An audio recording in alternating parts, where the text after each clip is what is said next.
Salut Audrey. Coucou Elisa, comment tu vas? Bah ça va bien. Un peu, un peu fatiguée par Priti, par notre séance de yoga de ce matin. Un Et, peu to- déphasée. et toi? Ah bah ouais, c'est intense, mais ça fait du bien, mais... Ouh, Comme tu dis, elle nous fait aller loin, ouais. ouais, Et moi j'adore la sensation quand je repars de là parce que j'ai vraiment l'impression qu'elle a été chercher des espaces que je soupçonnais pas mm, exister en moi. carrément. Non mais c'est enfin, vraiment la philosophie du yoga, juste pour faire une petite parenthèse, c'est pas uniquement faire des postures comme on peut voir le yoga, des postures, c'est, bah, comme je disais, toute une philosophie. Et, euh, et ce que j'aime bien avec ce cours-là, c'est que ça respire cette philosophie avec les mantras, la respiration. Euh, j'aime beaucoup quoi. Il y a pas que ces postures qui font. Enfin, les exercices de respiration aussi, c'est assez intense et je trouve que c'est top quoi. Ah ouais, c'est fou.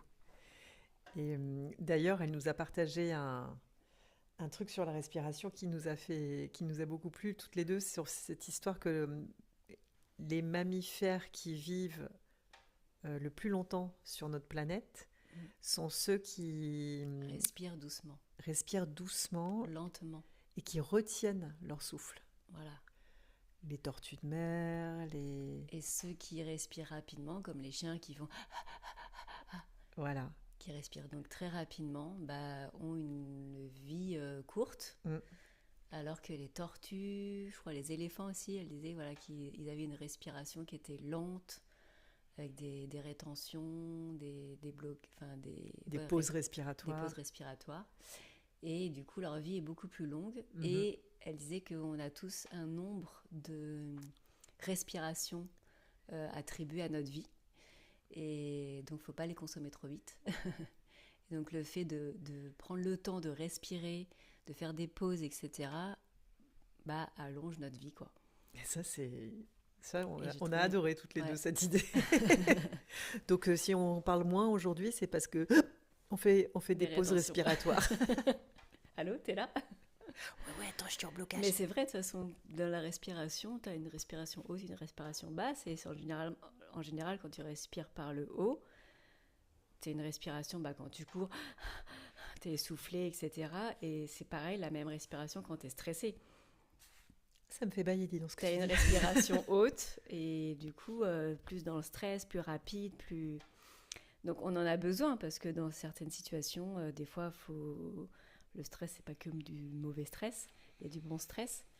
Mais revenir à la conscience de sa respiration régulièrement dans la journée et la redescendre vers le bas, la ralentir, faire des pauses, etc., bah, c'est indispensable en fait pour vraiment euh, bah, se sentir bien en fait, tout simplement. Ouais, et c'est quelque chose qu'on peut faire tout le temps, Mm, dans toutes les situations. Ça qui est génial aussi. ouais. En voiture, quand on est à la maison en train de faire des choses diverses Mm. et variées. Voilà, donc aujourd'hui en fait, la dernière fois on avait parlé de méditation pour terminer et on avait dit qu'on ferait un podcast sur la méditation, mais on le fera la prochaine fois.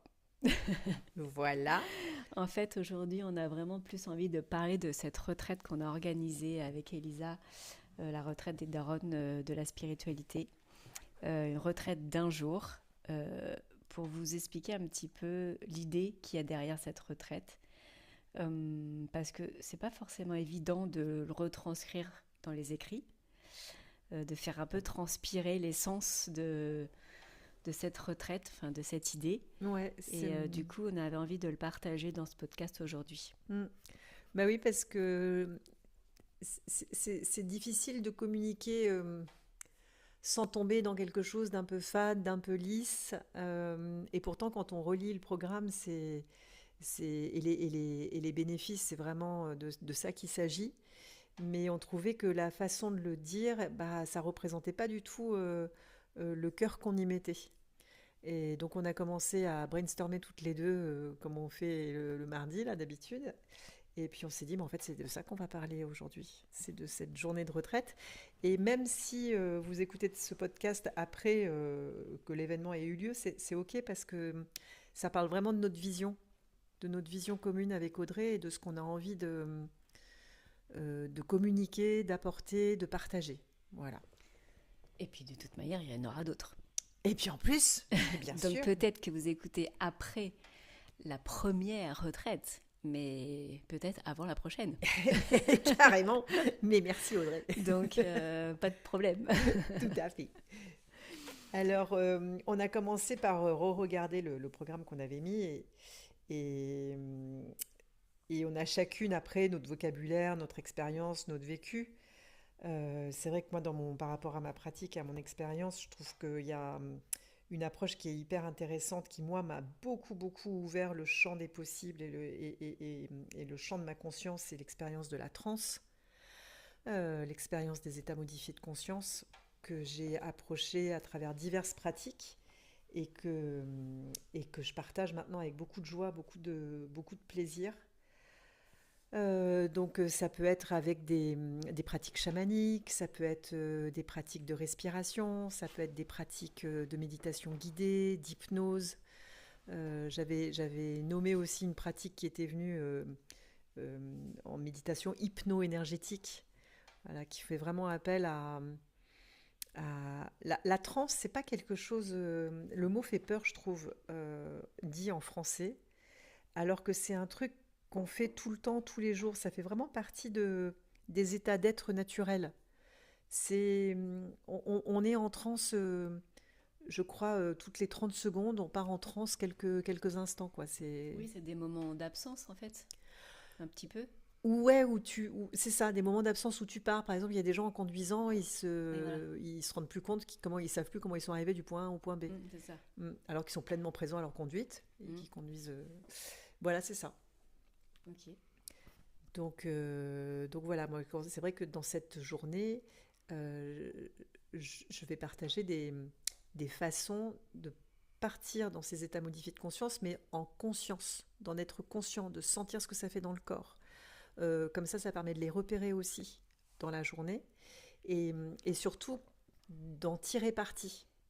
Parce que ce qu'on fait de façon automatique dans le quotidien, on n'en tire pas parti, c'est de la rêverie.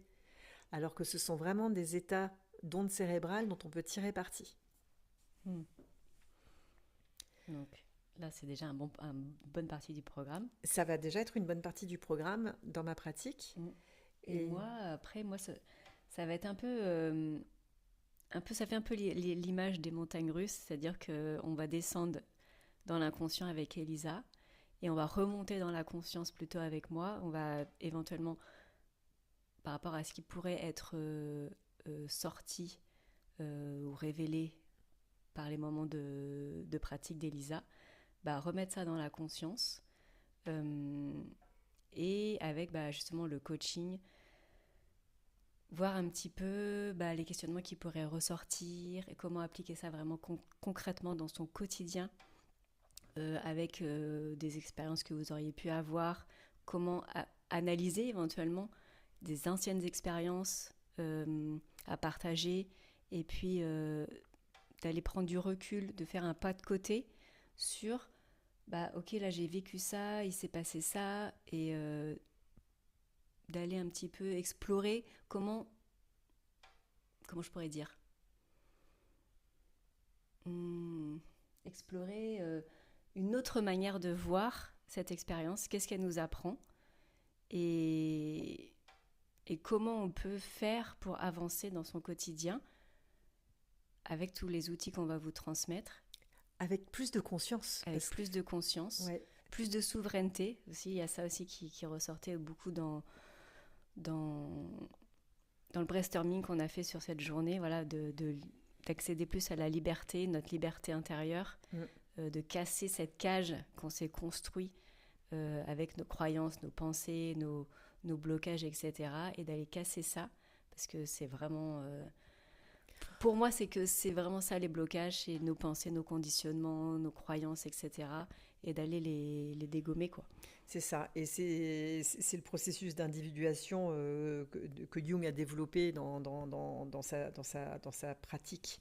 Euh, c'est ce chemin d'individuation, c'est de passer du petit moi, ce petit personnage euh, qui est, qui est plein de peur en fait. Et du coup, ces peurs, il est plein de systèmes de défense et plein de tensions et plein de et avec il est ce petit personnage, ce petit moi, il est dans l'illusion de la séparation. Il croit qu'il est séparé du monde, des autres, et qu'il doit se protéger, qu'il doit se défendre, qu'il doit se comparer, qu'il doit se juger, qu'il doit être meilleur, qu'il doit être en compète, et que gna gna gna gna. On va respirer, on va sortir de ça. Voilà. Ah, on va créer de l'espace. Et ce qui nous tient à cœur avec Audrey aussi, c'est que ce sentiment de liberté, cet espace retrouvé, c'est dans le quotidien, c'est-à-dire qu'il n'y a rien à changer. Et ça, Audrey, je te laisse rebondir là-dessus, c'est de prendre conscience qu'il n'y a pas de sauveur. Il n'y a personne qui va venir nous sauver. Ça sert à rien d'attendre, je sais pas, quelque chose qui va se passer dans le monde ou je ne sais quoi. Il n'y a pas de sauveur. Le sauveur, c'est nous. Parce que le seul bourreau, c'est nous aussi, en fait. Eh ben oui. Tout le monde est là à l'intérieur. Voilà, tout le monde est là, donc il n'y a pas de... le sauveur, il est en nous. Le bourreau aussi. La victime aussi. Donc les trois, là, le triangle de Cartman, là, qu'on parle, en fait, ces trois-là, c'est en nous. Et c'est de sortir de ce schéma, de redevenir souverain de sa vie et d'être en joie, et d'être en paix. D'être en joie, d'être en paix, d'être paisible, d'accueillir n'importe quelle expérience qui nous arrive dans la vie. Et d'être conscient que la vie, elle va continuer à être la vie. Exactement. Le réel est mon maître, dit Lacan. C'est-à-dire que la vie, elle va continuer à me bousculer, à me cogner un peu parfois, à faire mal. C'est pas parce qu'on est sur un chemin de spiritualité que d'un coup c'est cuit les petits oiseaux et qu'il n'y a plus de problème. C'est pas du tout ça. Au contraire, carrément. Pas au contraire, dans le sens où la vie, elle va venir te tester. Est-ce que tu as compris ce message? Est-ce que tu as compris cette expérience? C'est vrai. Ok, tu l'as analysé comme ça, mais tu es sûr que tu as bien analysé en profondeur. C'est vrai. Et plus tu vas avancer, peut-être que tu vas avoir des expériences plus ou moins difficiles. Ces expériences, tu n'aurais pas pu les vivre avant parce que tu n'avais pas l'état de conscience que tu as aujourd'hui. Et là, tu les vis et tu vois que tu les traverses avec une certaine facilité. C'est exactement ça. Donc, et plus ça va, plus peut-être que de l'extérieur, il y en a qui vont dire « Oh là là, mais elle traverse des trucs... Et en fait, toi, à l'intérieur, pas du tout. Toi, t'es bien, en fait. Mais des fois, moi, je me dis ça, je me dis « Mais en fait, il ne se passe rien dans ma vie. » de particulier, toi, je me sens plutôt bien, paisible, machin et tout. Et peut-être qu'à l'extérieur, il y en a qui ont l'impression que j'ai une vie pas intéressante ou je vis des choses qui sont difficiles, mais je le vis bien. Je le vis bien parce que les choses difficiles que je vis, que tu connais, que je t'ai partagées, en fait, je tire vraiment un enseignement de ça et moi, ça me permet d'évoluer. Si je vivais pas ces choses difficiles parfois dans ma vie, en fait, je ne serais pas là où je suis aujourd'hui. Exactement. Donc, j'ai vraiment une vision, une gratitude pour ces expériences qui sont parfois difficiles.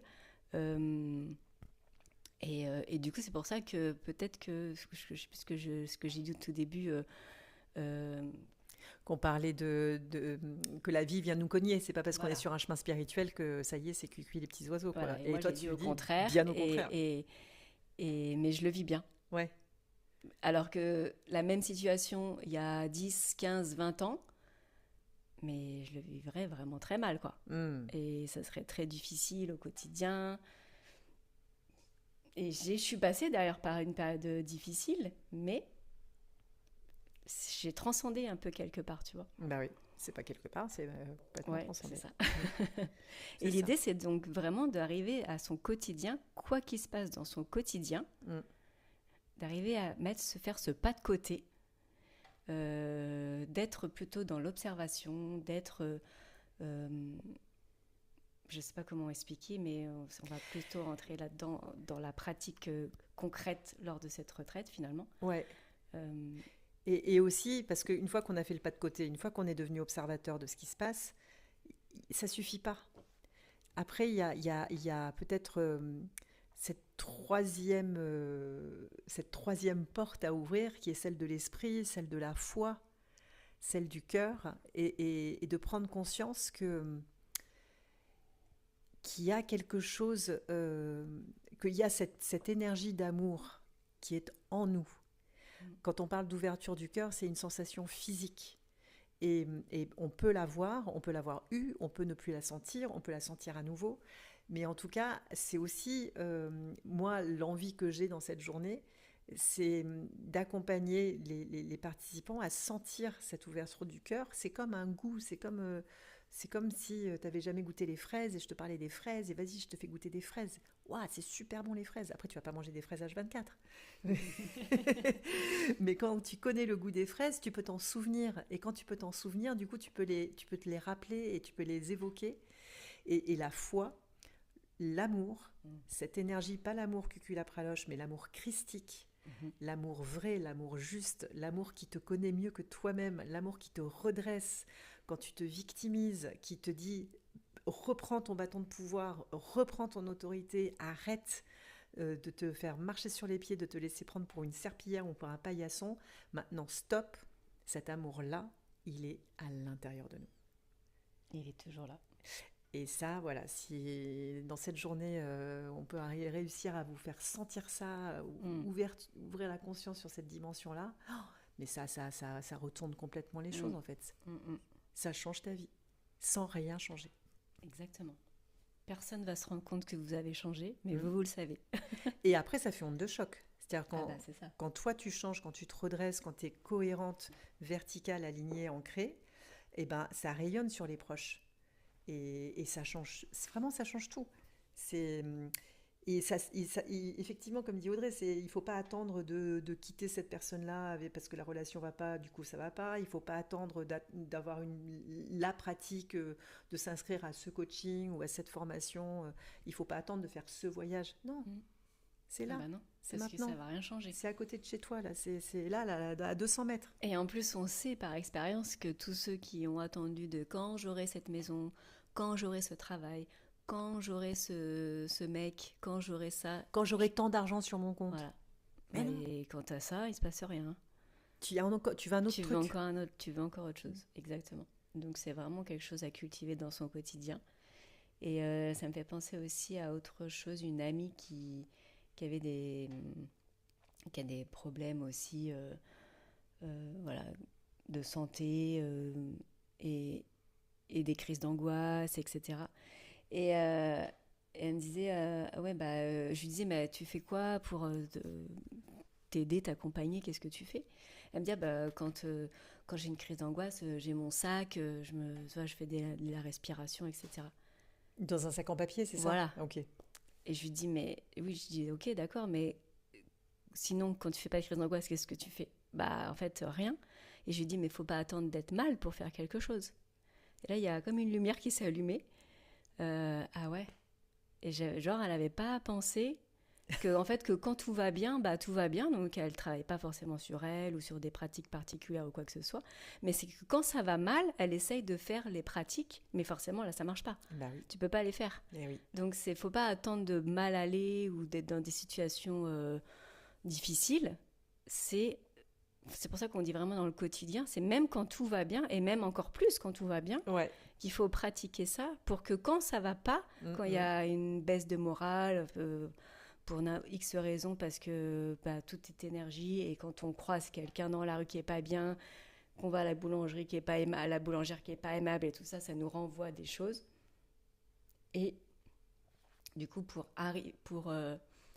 garder cette énergie en nous qui reste ancrée, puissante, d'amour, c'est un travail qui se fait tous les jours, ça aille bien ou pas. C'est comme du sport.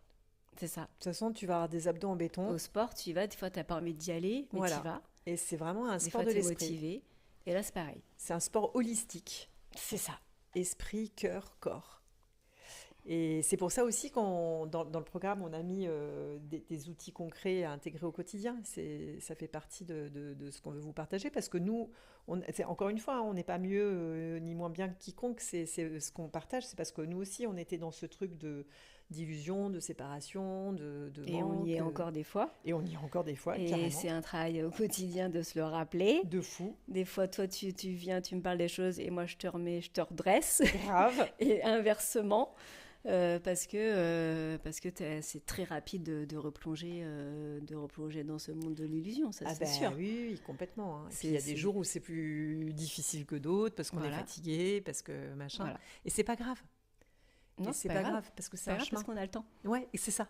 En fait, il n'y a pas d'objectif à atteindre, il n'y a pas de but. On a le temps, puis il y a tout le temps qu'on veut. Donc il n'y a pas de pression à avoir. Il n'y a pas de pression, il n'y a pas tout est expérience, donc c'est un enseignement de plus. Mais par contre, c'est moi ce que je trouve incroyable, c'est que je parle pour moi pour le coup, c'est d'oublier certaines bonnes pratiques, tu vois. Par exemple, je vais me laisser reprendre par le quotidien, par les mauvaises habitudes, je dis n'importe quoi, me coucher trop tard, ou boire un peu trop de vin, voilà. Et j'oublie dans ces moments-là. Un peu comme ta copine, tu dis bah oui, ça va bien, du coup, t'oublies un peu, quoi. Oui, et tu replonges du coup dans un quotidien où justement tu prends pas soin de toi, et tu reviens avec les vieux démons du passé. Mal, quoi. Par contre, mais c'est une vraie discipline en fait. Hein. La discipline. C'est connoté un peu négativement avec l'école, etc. Ça manque de discipline, gna gna gna. Mais il faut voir ce mot discipline plutôt dans un terme un peu... Plus de la maîtrise. Ouais, de la maîtrise. Enfin, voilà, faut redonner un peu de la noblesse à ce mot discipline. C'est comme un art. Ouais. Si tu veux, un pianiste virtuose, même s'il a du génie en lui, s'il bosse pas à un moment donné des heures et des heures et des heures pendant des jours et des semaines et des mois et des années, il ne devient pas le virtuose qu'il est. Et pour atteindre une forme Exactement. de Quand tu dis ça, en disant c'est comme un art, cette discipline, ça remet la noblesse à ce terme qui est vraiment qu'on a tous un peu rejeté. Enfin, en tout cas moi, hein, avant discipline, c'était trop l'école et tout, donc qu'on me dise ce que je dois faire et que je devais respecter tout ça, ça m'irrisse un peu les poils. Mais du coup, cette discipline que moi je me fais et que j'honore, là, du coup, ça remet une dimension sacrée, beaucoup plus noble. Et je pense qu'on confond discipline, genre discipline avec les il faut et les je dois, par des injonctions. Et là, il ne s'agit pas d'injonctions, il faut pas méditer, c'est pas je dois faire ma méditation du jour. C'est juste, c'est l'artiste qui reprend ce trait pour l'affiner, pour y mettre encore plus d'expression de soi dedans. Enfin, c'est un art. Exactement. Ouais. Et c'est propre à chacun de trouver vraiment cette maîtrise, cette discipline de ce qui permet d'entretenir cette énergie d'amour qui est en toi, quoi, qui permet de ce feu, en fait, de le faire briller et de le maintenir. De l'alimenter. De l'alimenter, ouais. Comme le feu du poêle chez Audrey, là, qui crépite à côté de nous. Et si on ne l'alimente pas régulièrement, il finit par s'éteindre. C'est ça. Donc c'est ça l'idée de cette retraite qu'on a envie de partager avec vous. Je ne sais pas si on a réussi à vous transmettre vraiment ce qu'on a au fond de notre cœur, là. Voilà, est-ce que tu voulais toi rajouter quelque chose ? Non, j'aime beaucoup cette conclusion sur l'image du feu intérieur et de prendre cette journée comme une métaphore de comment alimenter ce feu pour qu'il puisse rayonner et pour se réchauffer soi d'abord, mais une fois qu'on est réchauffé et rayonnant, et on réchauffe et on fait rayonner nos proches et au-delà de nos proches et la planète tout entière. C'est ça. Et je pense que la vie vaut d'être vécue quand on est dans cette énergie-là. Tellement, tellement. Et en toute simplicité et en restant tout près de chez soi. C'est ça. Voilà. Donc on a vraiment hâte de vous rencontrer. De partager tout ça en présentiel. de vive voix, regard à regard. Et la première, en tout cas, c'est le 12 octobre 2025 À Tours. à Tours. Donc, si vous sentez un appel, si vous êtes piqué de curiosité, laissez-nous un petit message et puis on se fera une joie de vous répondre. Yes. À très bientôt et merci Elisa pour ce podcast. Merci à toi Audrey, à bientôt, bisous bisous. Ciao.